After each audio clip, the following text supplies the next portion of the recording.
Ju dini shumë mirë që për ta Lezhë tani duhet të paguash 5.000 lekë nga Tirana. Pra një qytetar që do të marrë me pi një kafe në Bregdetin e Shëngjinit, do mendoj 2 herë, thotë se më bën më lirë më shumë me pi në Durrës. Kjo do jetë një në probleme që unë e kam marrë edhe si iniciativë, por është dakord dhe zoti Basha, që kjo taksë është anti-kushtetuese. Sepse për ta në qytetin Lezhë ti duhet të kesh edhe një rrugë dytësore, nëse një qytetar s'do me pagu. Siç e ka gjithë bota, pra, ti mund të kesh rrugë me pagesë, po duhet të ketë edhe një mundësi që të jetë pa pagesë.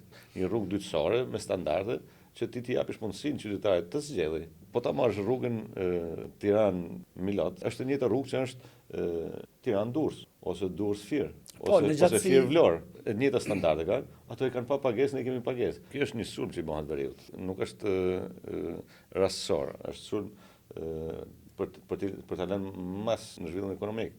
Po do të bëhet tani tender që është fituar për Milot Balldanë.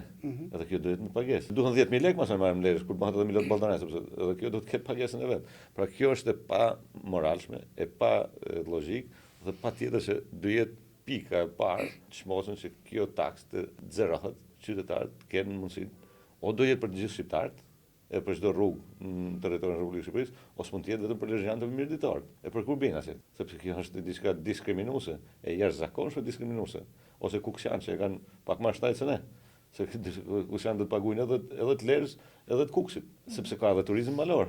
Pa diskutim. Pra, kjo është e pa logjik që kjo qeveri ka bërë në këto 12 vite.